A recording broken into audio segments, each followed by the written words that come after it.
안녕하세요. 저는 남편과 맞벌이를 하며 알찬 매일을 보내고 있는 평범한 40대 여성입니다.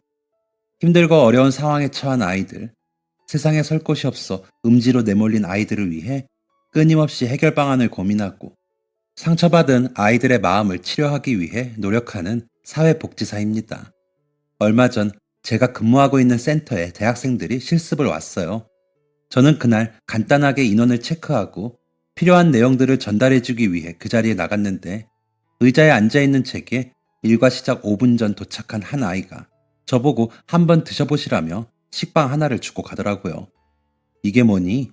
물었더니 엄마가 직접 구운 무화과 식빵이라고 하더군요. 무화과라고? 그렇게 가을이 온 걸 실감했네요. 무화과를 빵에 넣어 굽기도 하나 봐요. 무화과 생각을 하니 살아생전 무화과를 참 좋아하셨던 어머니 생각이 나요. 젊은 시절엔 어딘가 모르게 징그럽고 못생긴 과일이라며 무화과를 마냥 싫어했는데 지금은 가을하면 무화과 향기를 떠올릴 정도로 푹 빠져 있네요. 어머니께서 그렇게 좋아하시던 무화과, 살아계실 때 맛있게 같이 먹고 할 걸 후회 아닌 후회가 밀려오네요. 저는 올해 가을을 그렇게 무화과 식빵으로 맞이했습니다. 여러분은 모두들 어떤 가을을 맞이하고 계신가요? 저는 가을이라는 계절을 참 좋아합니다. 가을은 바쁘게 지내다가도 괜히 한 번 더 하늘을 올려다보게 되고 평소엔 먹고 싶지 않던 음식도 맛있게 먹게 되는 그런 계절인 것 같아요. 가을은 눈 깜짝할 사이에 푸른 나무들을 제 멋대로 색깔 입혀버리고 빠르게 사라져버리지요. 짧은 가을이 지나면 차가운 바람을 몰고 겨울이 찾아옵니다. 저는 1년 사계절 중 겨울을 가장 기다리고 그 겨울을 기쁜 마음으로 기다릴 수 있는 그런 가을을 가장 좋아합니다. 두서없이 너무 계절 이야기에 심취했네요. 저는 제가 사계절 중 겨울을 가장 기다리게 된 이유인 저희 어머니 이야기를 들려드리고 싶어 이렇게 글을 써보게 되었어요. 제가 30쯤 되던 해였나 비가 제법 많이 내리던 추운 겨울이었어요. 어머니와 함께 밖에서 저녁 식사를 하고 집으로 들어가던 중이었습니다. 내리는 빗물에 평소보다 시야가 좋지 않아 속도를 줄이고 천천히 운전을 하며 가는데 사람인지 뭔지 모를 물체가 우산 없이 걸어가는 게 보였어요. 엄마, 저거 뭐야? 사람이야? 어디? 저기 빨간색 움직이는 거 안 보여? 보인다. 사람인 것 같은데? 뭘 들고 가고 있는데? 비 많이 오는데 우산도 없이. 빨간 통인가? 뭐 하는 거지? 일단 차 세워보자. 엄마가 내려볼게. 같이 가요. 어둡고 흐린 시야 너머로 들어온 것은 다름 아닌 비를 쫄딱 맞고 걸어가고 있던 한 여자아이였습니다. 어디서 난 건지 모를 뚜껑조차 없는 기름통을 들고 걷고 있던 아이, 8, 9살쯤 되어 보였습니다. 추위에 입술이 파랗게 질린 아이는 저희가 자신에게 다가가자 놀랐는지 서둘러 걸음을 재촉했어요. 그런 아이를 어머니께서 서둘러 붙잡으셨습니다. 얘, 너 이러다 감기 걸린다. 우산은 왜 안 들고 나왔니? 손이 없어서요. 어머니께서 아이를 우산 속으로 들어오게 하고는 무릎을 굽혀 시선을 맞추었습니다. 그제야 아이는 한 손으로 겨우 젖은 옷깃을 쭉 짜내더군요. 그 시린 겨울날 얼음 같은 빗줄기를 맞으며 얼마나 추웠을지 상상도 되지 않았습니다. 이건 왜 들고 있어? 어디 가는 거야? 주유소에 가야 해요. 이건 기름 넣으려고요. 뚜껑도 없는데 주유소는 어디 있는지 알고 가는 거니? 아이는 몸이 덜덜 떨리는 걸 참으려는 듯 기름통을 꼭 끌어안기만 할 뿐 더 이상 대답을 하지 않았어요. 엄마, 일단 차에 타자. 애 데리고. 애야, 주유소 데려다 줄 테니까 일단 할머니 차 타고 가자. 너 이러다 감기 걸려. 우물쭈물 하던 아이는 어머니의 손에 이끌려 차에 올라탔고 그런 아이를 위해 히터를 세게 틀고 손수건으로 얼굴을 닦아주었습니다. 저는 괜찮아요. 이건 나중에 닦으면 되는데 지금 빨리 주유소에 가야 해요. 주유소에는 왜 가는 건지 할머니가 물어봐도 될까? 엄마가 아픈데 집이 추워요. 집에 엄마랑 너랑 둘이 지내니? 그럼 네가 엄마 간병하고 있는 거야? 네, 엄마는 저 없으면 안 돼요. 저도 엄마 없으면 안 되고.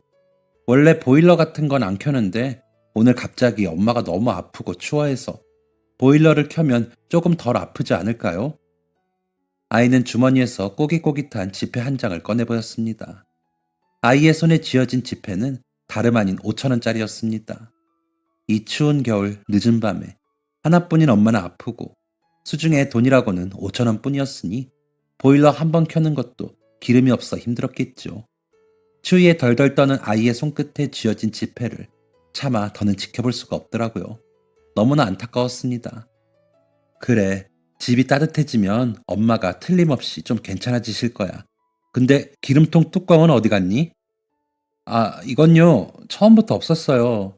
기름은 사야 하는데 담아올 통이 없어서 쓰레기장 뒤져서 비슷한 걸로 몰래 꺼내온 건데 뚜껑 없으면 기름 못 사는 거예요? 아이가 기름통을 등 뒤로 숨기며 말했습니다. 그 눈망울에는 두려움이 가득 서려 있었어요. 용케 기름통을 찾아낸 것이 기특하면서도 쓰레기 더미에서 그걸 찾아내려고 작은 팔을 힘들게 뒤적거렸을 아이를 생각하니 마음이 아팠습니다. 어머니는 한참 아이 얼굴이며 어깨, 머리칼을 적신 빗물을 닦아주시다가 가방 속에서 지갑을 꺼내 열어보셨습니다. 수진아, 가자. 여기 근처 주유소 있나 찾아보자. 다행히 얼마 가지 않아 근처에서 주유소를 찾을 수 있었습니다. 주유소에 도착하자 아이는 분주하게 일어설 준비를 하더라고요. 집에서 아픈 엄마가 혼자 있으니 그 마음이 얼마나 조급할지. 저도 어머니를 모시고 살고 있는 딸의 입장으로서 100번 이해가 갔어요. 집에서 얼마나 긴 시간을 걸어왔을까요? 백미러로 아이를 바라보며 잠시 생각에 잠기는데 어머니께서 차 문을 벌컥 열고 내리셨습니다. 엄마, 같이 가요! 저도 덩달아 내려 주유소 직원이 있는 쪽으로 갔는데 주유소 직원이 의아한 표정으로 제 뒤쪽을 바라보더군요. 언제 따라 내린 건지 아이가 기름통을 들고 비를 맞으며 서 있었습니다. 깜짝 놀란 제가 우산을 씌워주며 다시 젖어버린 아이의 빗물을 훔치는 동안 어머니께서는 직원에게 사정을 설명하기 시작하셨어요. 얘가 집에 보일러를 기름으로 켜는 모양이에요. 혼자 저렇게 기름 사서 가겠다고 말통을 가져왔는데 저 아이 집으로 석유 배달 좀 넉넉하게 충분한 양으로 부탁드릴게요. 돈은 제가 드리고요. 가능할까요? 네, 그럼요. 가능하지요. 예, 너희 집으로 기름 배달해서 갈 거야. 너 집 주소 아니?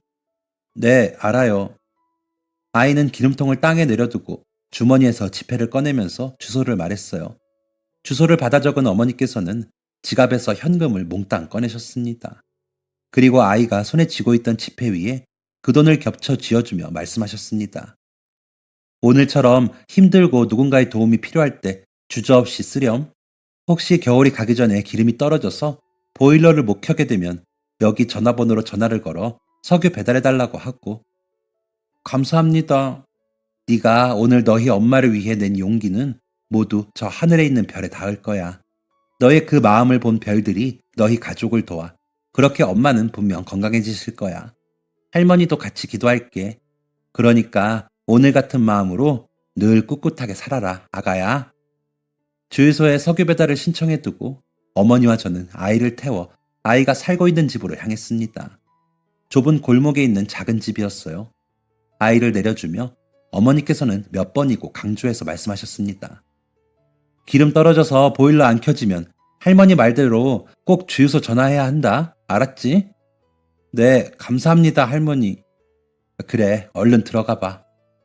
아이가 집으로 들어갔고 어머니께서는 그 아이가 앉았던 물기 어린 의자 시트를 하염없이 닦으며 생각에 잠기셨습니다.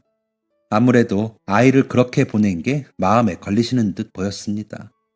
집에 도착했을 때쯤 어머니의 핸드폰이 울렸고 어머니께서는 그제야 정신을 차리셨어요. 여보세요? 안녕하세요. 여기 희망주유소입니다.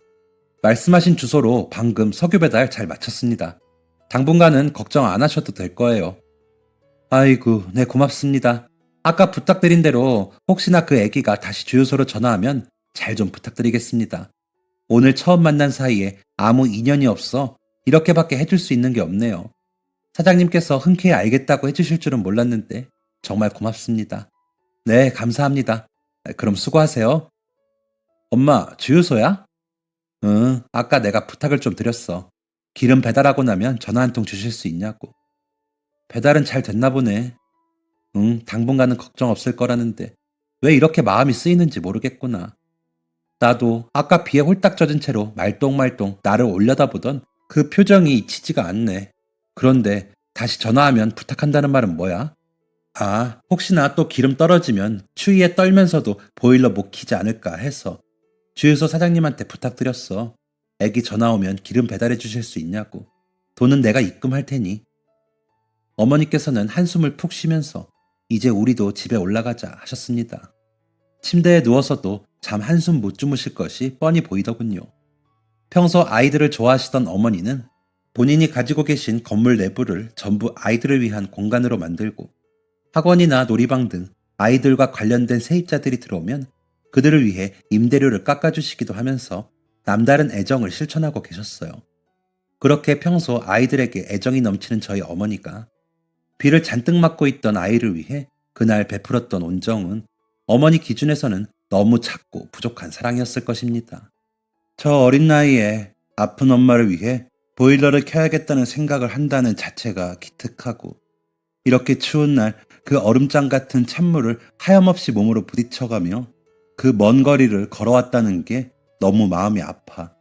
5,000원어치 기름이면 몇 분을 따뜻할 수 있을지에 대한 생각은 아예 하지도 않았다는 거잖니. 요즘 애들 5,000원으로 안 될 것 같으면 아예 시도도 하지 않고 포기하기 다반사인데 그 순수함과 절실함에 가슴이 찢어진다. 안 그러니 수진아? 그래서일까요? 어머니께서는 그날 이후로 어렵고 힘들게 살아가는 아이들에게 관심을 갖기 시작하셨습니다. 저도 물론이고요. 정말로 도움을 필요로 하는 아이들에게 무엇이 가장 중요할까요? 마흔이 넘은 지금도 항상 정답을 찾으려고 노력하며 살고 있습니다. 그때 당시에 어머니와 제가 선택했던 도움이 필요한 아이들을 돕는 방법은 사실 별것 없었습니다. 우선 저희는 지역 아동봉사단에 가입하여 아이들을 위한 봉사활동에 참여했습니다. 일정한 기간마다 회비를 내고 봉사활동에 참여하는 일이었어요. 5년 정도 꾸준히 어머니와 함께 봉사활동을 다닌 것 같아요. 저는 원래 하던 일이 복지사 일이라 어머니를 꽤 능숙하게 리드하며 뜻깊은 봉사활동을 할 수 있었던 것 같아요. 하지만 연세가 있으셔서 어머니께서 점차 몸이 힘들어 오셨고 편하게 후원하고 싶다며 알아보신 복지센터와 협회에 후원을 하기 시작하셨습니다.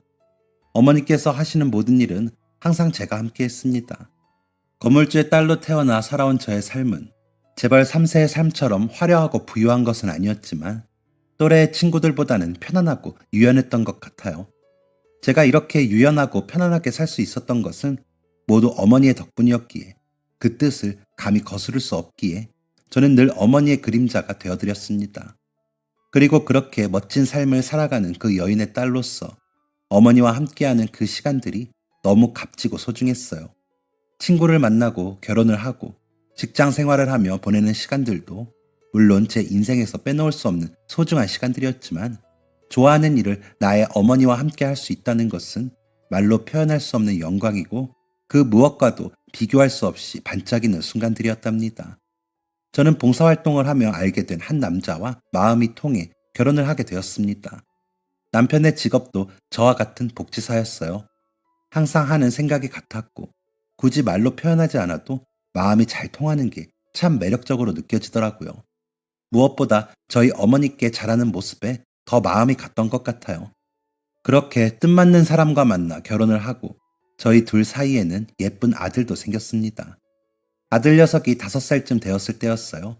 조그마한 입으로 옹알거리던 녀석이 개구쟁이가 되어 엄마 아빠만 보면 하루 종일 제잘되는 귀여운 때였지요. 저희 부부는 근무하던 센터에서 지방으로 발령을 받게 되었고 당분간 그 지역에서 출퇴근을 하기 위해 이사를 하게 되었습니다. 어머니께서도 함께 가자고 말씀드렸지만 관리하던 건물을 놓고 싶지 않다며 서울에 있으시길 원하셔서 하는 수 없이 저희 세 가족만 지방 생활에 돌입하게 되었습니다. 떨어져 있으면서도 혼자서 건물 관리를 하며 하루하루를 보내고 계실 어머니를 매일 걱정했어요. 하루에 한 번씩은 꼭 어머니께 전화를 드렸던 것 같아요. 서울에 살 때도 그렇게 했으니 일종의 제 버릇인 셈이죠. 어머니가 아무리 좋아서 하시는 일이라지만 저 없이도 혼자서 너무나 잘해오고 계셨지만 그래도 누군가의 도움이 필요할 때가 오면 조금 벅차하기도 하셨거든요. 그 해가 어머니 칠순 조금 넘으셨던 해입니다. 울 엄마를 너무 사랑했던 딸 박수진은 그렇게 붙어 지낼 때보다 더 극성으로 팔불출을 자처하며 하루에도 골천 번 넘게 전화를 드렸네요. 하루에 한 번 이상 전화를 드리면 어머니도 지겨우신지 또 왜 됐으니 끊어라 라고 못 받기도 하셨습니다. 그런 어머니의 반응이 귀엽고 재미있어 일부러 더 놀리기도 했는데 이제는 그 모습마저 볼 수 없어 씁쓸하네요. 어머니께서 몸이 편찮아지신 건 저희 세 가족이 지방으로 거처를 옮기고 난 후부터였습니다. 처음에는 정말 전혀 눈치채지 못했습니다.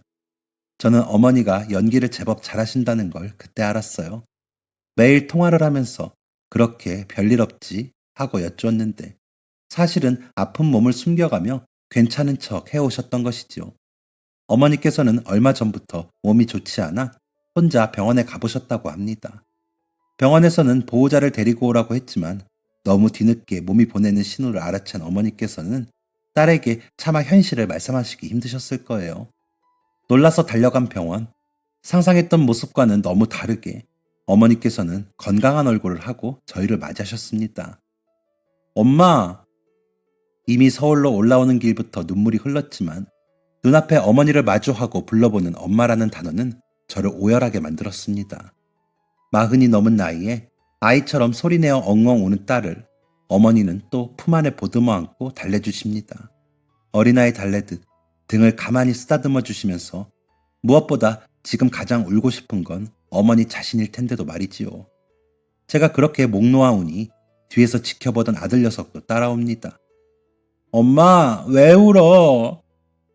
아들 녀석이 우는 소리에 어머니는 저를 품에서 쏙 떼어내고 말씀하셨어요. 예, 수진아, 민석이 우는데 이제 그만 울어라. 누가 죽기라도 했냐? 민석이 할미가 안아줄게. 이리 온. 누가 죽기라도 했냐? 라고 담담하게 말씀하신 어머니께서는 품에는 민석이를 안고 눈빛으로는 저를 달래기 바쁘셨습니다. 거울을 보면 40 넘은 아줌마가 서 있지만 제 속은 아직 어머니와 함께 살던 철없는 아이의 모습인가 봅니다. 엄마가 암이라는 말에 세상이 다 무너져버린 기분이었으니까요. 엄마, 나 회사 휴직하고 바로 올라올게. 급하게 온다고 아무것도 못하고 왔거든. 내려가서 정리하고 바로 올라올게요. 엄마, 나랑 같이 지내자. 휴직을 왜 하니, 애엄마가. 엄마가 아프잖아. 얘 수진아, 눈이 있으면 엄마 몰골을 봐라. 이게 아픈 사람 얼굴이니? 이렇게 멀쩡한데 뭐하러 열심히 좋은 일, 남편, 아들 다 제쳐놓고 이 좁은 병실에서 지내려고 하니? 엄마가 아픈데 어떤 딸이 가만히 있어. 가만히 있으면 안 되지 그럼. 엄마가 아파도 너는 박수진 과장이고 김민석의 엄마이고 또 엄마. 내가 아프다고 해서 네가 네 인생 다 놓아두고 언제 갈지 모르는 세월을 이 병실에서 함께 보낸다고 하면 엄마는 기쁠 것 같아?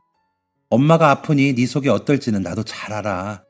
그래도 엄만 보고 싶은 내 딸의 마지막 모습을 선택할 수 있다면 병실에서 함께 고통스러워하는 네 모습보다 회사에서 멋진 과장님으로 집에서 멋진 아내이자 엄마로 살아가는 모습을 보고 싶다. 넌 지금 내가 못했던 더 멋진 일들을 하고 있잖니? 난 네가 여기에 같이 있는 게 너무나도 싫구나. 내 간병은 간병인 구해서 하면 그걸로 되니 너 내려가서 네 인생을 살아. 가끔 보러 오고 통화하면 되잖니? 평소처럼. 그게 엄마 마지막 소원이다. 너무 강경하게 말씀하시는 어머니의 모습에 억장이 무너져 내렸지만 별다른 말을 할 수가 없었습니다.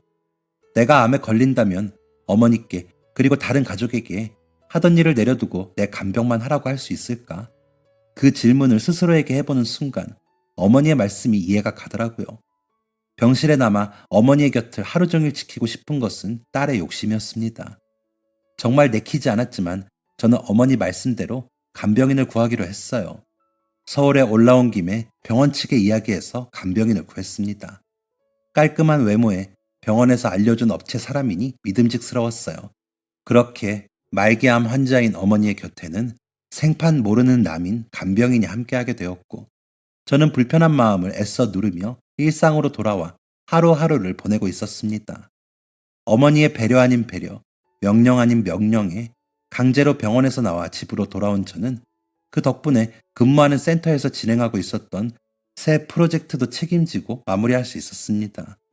제가 중간에 어머니 간병으로 휴직을 했더라면 그 책임은 고스란히 다른 직원들이 짊어져야 했겠지요. 지금 돌이켜보니 이런 모든 것들도 다 어머니가 계셨기에 가능했던 저였네요. 서울에서 내려온 지 며칠 지나지 않은 어느 오후, 어머니로부터 전화 한 통이 걸려왔습니다. 응, 수진아, 밥은 먹었냐? 난 먹었지. 엄만 오늘 식사 괜찮았어? 그럼 잘 먹었지. 아이고, 근데 얘야. 간병인 다른 사람으로 좀 바꿔다오. 간병인? 왜요? 이상해? 아휴, 일은 잘해. 아주 깔끔하고. 근데 사람이 영 칙칙하고 말이 없어. 무슨 말을 해도 네, 아니오만 하고 웃지도 않아. 덩달아 나도 칙칙해지는 기분이야. 곧 너랑 김서방이랑 민석이 올 텐데 내가 칙칙해져 있을까봐 겁나. 엄마가 그렇게 말씀하실 정도면 진짜 이상한 사람인가 보네.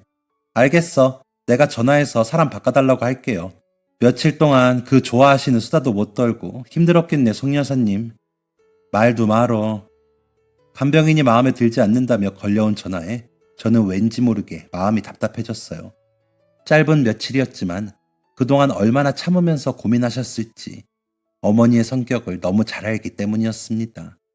저는 당장 업체에 전화를 해 간병인을 바꿔달라고 요청했습니다. 요구사항을 자세히 말씀드렸고 제가 직접 가지는 못하는 상황이라 새로 바뀐 분과 통화를 할 수 있게 되었습니다. 밝은 목소리에 야무져 보이는 분이었습니다. 정말 다행히도 어머니께서는 그분과 잘 맞는 듯 보였어요. 엄마, 식사는 하셨어? 나야 뭐 잘 먹었지. 너는? 나 이제 먹으려고. 엄마 새로운 분하고는 좀 어때? 잘 맞아? 예, 말도 마. 너무 웃겨. 나이도 이제 20살 조금 넘었댔나? 암튼 삐쩍 말라가지고 뭘 부탁할 수나 있겠나 했는데 말하는 게 너무 웃겨. 농담을 너무 잘해. 말하는 게 그냥 탤런트인가 코미디언인가 중에 홍현인가? 걔 같아. 걔 마냥 하루 종일 라디오가 따로 없어. 조그만 게 아주 능글맞어. 귀여워 죽겠어 아무튼. 그래? 다행이네. 근데 너무 떠들기만 하고 필요한 일은 잘 못하는 거 아니야? 일도 야무져. 네가 있어도 잘 못할 것들을 암시롱 않게 극성맞게 잘해. 내가 손대고 부탁할 게 따로 없어. 워낙 알아서 척척하니. 걱정 마 수진아. 아이고 윤주 왔다. 나 끊어.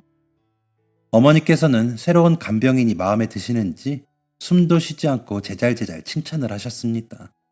그 모습에 마음이 놓이면서도 내가 해야 하는 일인데, 내가 지켜야 하는 자리인데 하는 복잡한 마음은 떨쳐버릴 수가 없었어요.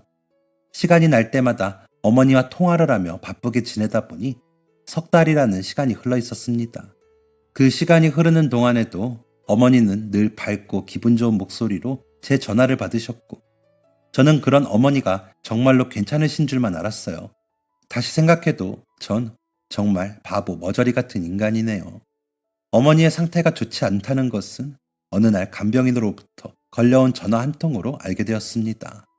안녕하세요. 저 홍인주입니다. 네, 안녕하세요. 혹시 무슨 일이라도 통화할 일이 생기면 항상 제가 먼저 전화를 걸었고 어머니와 하루에 3번 이상 통화를 하고 있어서 간병인이 제게 먼저 전화를 걸 일이 거의 없었어요. 그래서 벼랑간 불쑥 걸려온 전화에 저는 긴장하지 않을 수가 없었습니다. 저 사실 어르신께서 절대 말씀드리지 말라고 하셔서 저도 최대한 지켜드리고 싶었는데 더 늦게 알게 되시는 건 더더욱 아닌 것 같아서 전화드리게 되었습니다. 어르신께서 지난 석 달 동안 항암도 긍정적인 마음으로 열심히 받으셨지만 결론적으로 점점 안 좋아지고 계셔요. 어르신께서 따님이랑 통화 나눌 때만큼은 아픈 거 티 안 내시려고 밝은 척 하려고 애쓰고 계십니다. 그래서 그냥 말씀드리지 말고 몰래 올라와 보시는 게 어떠실까요? 어느 정도 예상은 한 내용이었지만 속상함에 눈물이 눈앞을 가렸습니다. 이번 주말에 가야지 하면서도 어머니의 통화 목소리에 속아 안심한 못난 딸이라니요. 아무리 사는 게 바쁘고 해야 할 일이 많다 한들 말기 암 환자인 어머니를 3개월이나 찾아뵙지 않는 나쁜 딸이라니요. 갑자기 모든 것이 절망스러워진 저는 그제야 앞뒤 생각 없이 휴직을 하고 서울로 올라갔습니다. 갑작스럽게 내린 저의 결정에도 남편은 저를 달래며 제 생각을 읽어주었습니다. 일을 마무리하는 당분간 아이와 함께 잘 있다가 늦지 않게 올라갈 테니 조금이라도 안 좋은 일 있으면 바로 전화달라는 남편의 말. 그 말에 조금이나마 무게를 덜어냈고 그렇게 어머니께 갈 수 있었어요. 병실 문을 열자마자 보인 건 머리칼이 많이 빠지고 야위어진 어머니의 모습이었습니다. 벼랑간 들이닥친 딸의 모습에 잔뜩 당황하신 어머니께서 이불 속으로 숨어버리시더라고요. 정말 지금 떠올려도 그 모습이 생생해요. 그런 어머니의 행동이 너무나 충격적이었고 가슴이 너무 아팠고 속상했거든요. 저를 보고 놀라서 이불 속으로 숨어버리실 줄은 정말 몰랐어요. 저는 병실 문 앞에서 한 발짝도 더 떼지 못하고 엉엉 울었습니다. 제가 오열하는 소리에 가려져 잘 들리지 않았지만 이불 속에서 어머니께서도 엉엉 울고 계셨어요. 한참을 그렇게 이불 한 장을 사이에 두고 엉엉 울다 어머니께서 먼저 이불 밖으로 고개를 내밀어 바로 앉으셨습니다. 눈물과 콧물로 반질반질해진 상황에서도 수척해진 그 얼굴은 가려지지 않았어요. 지금 이 글을 쓰면서도 그 모습이 떠올라 너무 가슴이 아파옵니다. 사람은 왜 꼭 죽어야만 할까요? 왜 사람은 사랑하는 것들을 떠나보내야 할까요? 그날을 생각하니 감정이 복받쳐 세상이 이렇게 원망스럽습니다. 침대에 허리를 기대어 앉은 어머니께서 물기 어린 목소리를 뒤늦게 감추며 저를 부르셨어요. 수진아, 어떻게 왔어? 차 타고 왔지. 이리 온 내 새끼. 더 이상 감추지 않겠다는 듯 눈물을 쏟으며 두 팔을 벌려오는 모습에 가져온 짐들을 땅에 내팽개치고 어머니께 달려가 안겼습니다. 고약한 병원 냄새와 약 냄새 사이로 희미하게 엄마 냄새가 제 코를 찌르더군요. 묘한 신경 안정제. 엄마 품에 안겨본 사람들은 모두가 공감할 만병통치약, 엄마 냄새. 막상 어머니 품에 안기니 엄마 냄새가 안정제 역할을 톡톡히 한 건지 눈물이 멎어들었습니다. 정신을 차리고 보니 어머니가 늘 해주셨던 것처럼 제가 어머니의 등을 쓰다듬어드리고 있더라고요. 저희 모녀의 눈물의 상봉이 끝나고 나니 기다렸다는 듯 병실 문이 열렸습니다. 담당이의 회진 시간이었습니다. 회진이 끝나고 저를 따로 불러낸 선생님은 항암 치료를 계속 하실 건지 물어오더군요.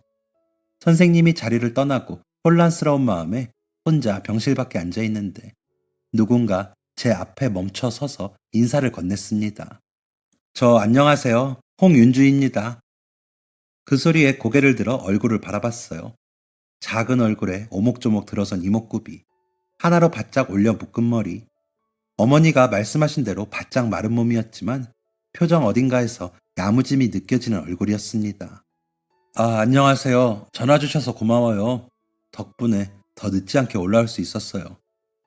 많은 분들이 비슷한 상황을 겪고 급하게 달려오시곤 하세요. 이 일을 한 지 2년밖에 되지 않았지만 간혹 어떤 분들은 저의 오지랖이라며 싫어하기도 하시지만 어머니께는 제가 먼저 꼭 말씀드리고 싶었어요. 고마워요. 저희 어머니가 선생님을 참 많이 좋아하세요. 아, 선생님이라뇨. 그냥 저 편하게 윤주라고 불러주세요. 아휴, 다 큰 아가씨를 어떻게 그렇게 불러요? 아니요, 할머님이랑 어머님은 그렇게 하셔도 돼요. 아이고, 아무리 그래도 그렇지요. 저 기억 안 나세요? 어딘가 모르게 쑥스러운 얼굴을 한 윤주 씨는 제 작은 손가락으로 얼굴을 가리키며 저를 바라보았습니다. 홍윤주. 머릿속으로 그 사람의 이름을 되뇌어 보았지만 딱히 떠오르는 사람이 없었지요. 어디서 보았더라. 얼굴을 되짚어 보아도 생각나는 사람이 없었습니다. 이렇게 확신을 가지고 저를 알아보는 사람에게 잘 모르겠다는 듯 웃어 보여야 하는 난감한 상황이었어요. 미안함에 제 얼굴 근육은 미세하게 떨리기 시작했고 그걸 알아챈 건지 윤주 씨가 다시 말을 꺼내왔습니다. 10년이 넘었으니 기억 못하실 거라고 예상은 했어요. 미안해요. 제가 원래 사람 얼굴을 잘 기억 못해서. 우리 언제 봤었죠? 저한테도 여기 할머님처럼 다정하고 카리스마 있는 엄마가 있었어요. 엄마는 항상 아빠를 기다렸어요. 근데 아빠는 오지 않았고 엄마 혼자서 저랑 오빠를 키우셨죠. 그때 엄마 키가 지금 저만했어요. 저 되게 작은 편이거든요. 저희 엄마도 정말 덩치가 작으셨는데 그 작은 몸으로 저희 둘을 키우시려니 많이 힘드셨나 봐요. 엄마가 아프고 오빠는 집을 나갔어요. 그렇게 저랑 엄마만 남겨진 상황에서 겨울이 왔고 윤주 씨는 말을 하다 말고 울음을 터뜨렸습니다. 꺼. 숨 넘어가는 소리를 하다가도 한숨을 후 내쉬고 숨을 고르면서 이야기를 이어갔어요. 집이 냉동실 마냥 추웠어요. 이불에 물을 부으면 얼어버렸을지도 몰라요. 엄마가 미웠어요. 난 왜 이런 집에 살고 있지? 미웠다가도 금세 무서웠어요. 엄마가 죽을까봐. 오빠 책상을 다 뒤지고 옷장을 뒤져서 5,000원짜리를 찾았어요. 엄마 춥지? 잠에 빠져 대답 없는 엄마를 뒤로 하고 그렇게 집을 나왔어요. 보일러를 켜야겠다. 엄마 추우니까 따뜻하게 입고 싶다. 엄마도 마찬가지일 거야. 밖은 하필 비가 오고 있었고 저는 하염없이 걸었어요. 빠른 걸음으로 지나치는 어른들은 제게 관심이 없었어요. 그런데 그때 차 한 대가 제 옆에 멈춰선 거예요. 그 차에는 천사가 타고 있었어요. 설마 전 진짜 나쁜 아이였거든요. 힘없고 돈 없고 아픈 엄마가 미웠거든요. 아빠가 우리를 버린 건 줄도 모르고 너무 보고 싶기만 했거든요. 배고프고 춥고 지구가 망했으면 좋겠다 생각하면서 주유소 찾아 멍하니 걷고 있었는데 차에서 천사가 내리더니 얼었던 몸을 녹여주시고 보일러 켤 수 있게 해주시고 돈을 왕창 주시고 저 그때 할머님께서 저한테 하셨던 말씀이 아직도 기억이 나요. 꿋꿋하게 살아라 아가야. 그 어린 나이에 그 말이 어찌나 충격이었는지 꿋꿋하게 산다는 게 어떤 의미인지 제대로 알지 못하면서 그 말 하나를 목표로 삼고 버텼어요. 어떻게 이렇게 다 컸니? 이제 저 윤주라고 불러주실 거죠? 그래, 그래 윤주야. 이리 와 안아보자. 그 조그맣던 아이가 손대면 톡 부러질 것처럼 작았던 아이가 어느새 이렇게 어른이 되어 야무진 손으로 제 등을 감싸 안는다는 게 믿어지지 않았습니다.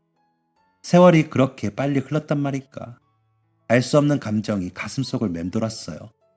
이 인연이 보통 인연인가요 어디? 10년 전 끝까지 도움의 손길을 주지 못해 한동안 마음 아팠던 그때 그 아이가 이렇게 멋진 어른이 되어 저희 눈앞에 있다는 게 어찌 보통 인연인가요? 이 아이가 그때 그 아이라고 생각하니 바짝 마른 몸이 너무나 마음이 아파오더군요. 지금 한창 대학 생활을 해야 할 나이인데 어쩌다 일을 하고 있는 건지.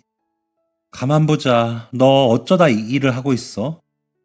비록 어렸지만 어머니 간병하던 그 기억으로 그때 제가 작고 어려서 어머니께 못 해드렸던 간병, 다른 환우분들에게 해드리고자 꿈을 키웠어요.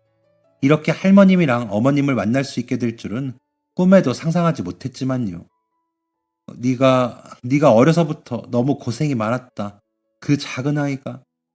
어떤 말도 윤주 앞에서 할 수가 없었습니다. 너무 가엾고 불쌍한 삶을 살았던 아이. 윤주 엄마는 윤주가 저희를 만났던 그해 겨울을 넘기지 못하고 세상을 떠났다고 합니다. 윤주는 복지사들 도움을 받아 보육원으로 가게 되었고 아무런 가족도 윤주를 찾아오지 않은 채 그렇게 20살이 넘는 나이가 되어 있었습니다.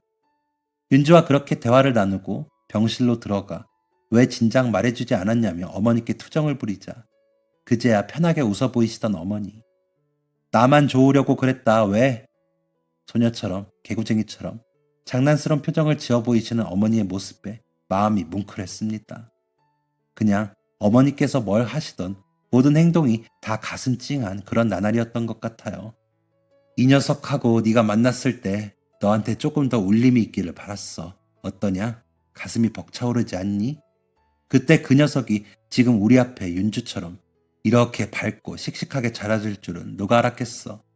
이렇게 내면이 단단하고 손끝이 야무진 아이가 되어 사회생활을 하고 있을 줄이야. 너랑 난 그때 끝까지 챙겨주지 못한 게 늘 한이 되었잖니. 근데 이렇게 다시 만나게 된 게 이 반가움, 이 기쁨을 그냥 알게 하고 싶진 않았다. 난 솔직히 윤주를 처음 봤을 때 나 지금 아픈 거랑 별개로 심장이 멈춰서 먼저 갈 뻔했다 얘. 너도 이렇게 놀라게 해주고 싶더구나. 어머니께서는 숨을 가쁘게 내쉬면서도 차분한 말투를 끝까지 잃지 않으시며 일부러 더 과장된 농담을 하시고 장난을 치셨습니다. 그 후로도 어머니와의 매일매일은 대부분 그러했어요. 계속 살아있을 저보다 먼저 숨을 거두실 당신께서 더 덤덤하고 여유로우셨지요. 어머니께서는 그렇게 제가 서울로 올라오고 한 달을 더 넘기지 못하시고 숨을 거두셨습니다.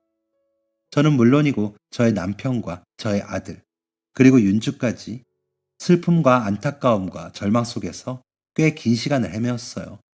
하늘에 도착한 어머니께서 저희 모습을 보신다면 뭐하러 그리 긴 시간을 슬퍼하냐고 답답해 하시겠지만 그때 저희에겐 마음껏 슬픔을 나누는 것이 가장 큰 힘이고 위로였던 것 같습니다.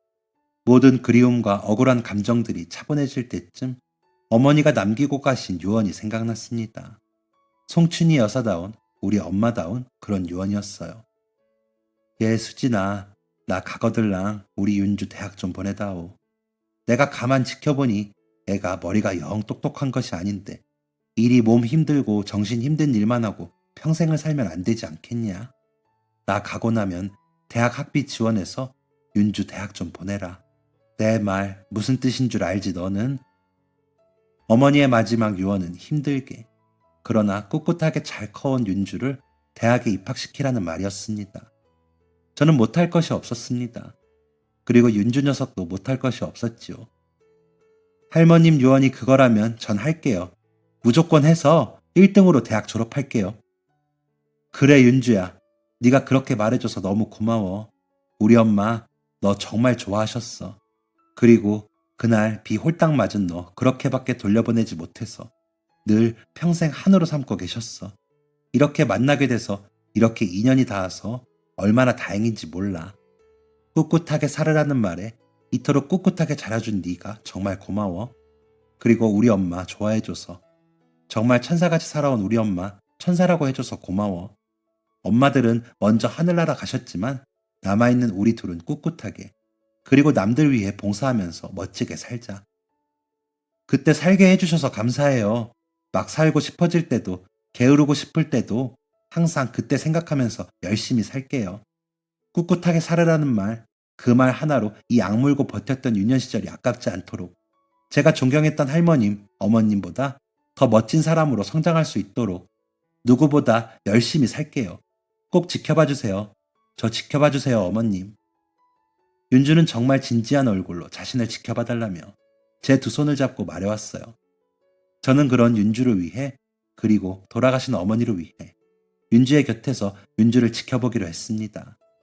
무사히 수능을 치르고 대학에 입학한 윤주는 그 어떤 새내기 대학생들보다 예쁘고 사랑스러웠습니다. 그때 그 어둠 속에 슬픔 가득한 소녀는 이제 어디에도 없어요. 이 소녀가 더 행복하고 아름답게 살아갈 수 있도록 저는 더 열심히 세상을 가꾸려고요. 물론 저 한 사람이 가꾸어봤자 작은 화단 하나 가꿀 수 있으면 다행이겠지만 하하하. 저는 세상에 크게 바라는 것이 없습니다. 홍윤주, 김민석 이 두 아들 딸들이 더 멋지게 날갯짓을 할 수 있는 그런 세상이 오기를 바랄 뿐입니다. 그리고 그들 역시 스스로가 그런 세상을 만들기 위해 힘쓰는 구성원이 되기를 바라고요. 이번 주에도 두 녀석들을 데리고 남편과 함께 봉사활동을 갑니다. 이제 제법 우리 가족 같은 윤주. 인석이도 나이 많은 누나가 생긴 게 좋은지 하루 종일 윤주 얘기만 한답니다. 어머니, 하늘에서 보고 계시죠? 어머니가 열어주시고 만들어준 세상에 저희 가족은 이렇게 잘 지내고 있습니다. 너무 보고 싶고 그리운 나의 어머니. 어머니가 뜻하신 대로 저 또한 남들을 위하는 삶을 한 단계 더 나아가 실천해보려고 해요. 엄마, 사랑하는 엄마. 하늘에서 새로 사귄 친구들에게 제 자랑 많이 하세요. 엄마가 마음껏 자랑해도 될 정도로 나, 김서방, 우리 아들, 윤주 꿋꿋하고 떳떳하게 살아갈게요. 제 이야기가 이 외침이 엄마에게 닿을지 모르겠어요. 하지만 제 이야기가 엄마에게 닿지 않는다 해도 여러분께는 닿을 수 있기를 바라요. 여러분, 힘들고 어려운 순간이 오더라도 우리 꿋꿋하게 살아보아요. 버티자 표현보다 꿋꿋하게 살아내자 라고 생각해 보아요. 행복이 끝내 찾아올 거예요. 저도 꼭 그렇게 살게요. 감사합니다. 지금까지 사연 들어주셔서 감사합니다. 사연이 재밌으셨다면 구독과 좋아요를 눌러주세요. 감사합니다. 안녕히 계세요.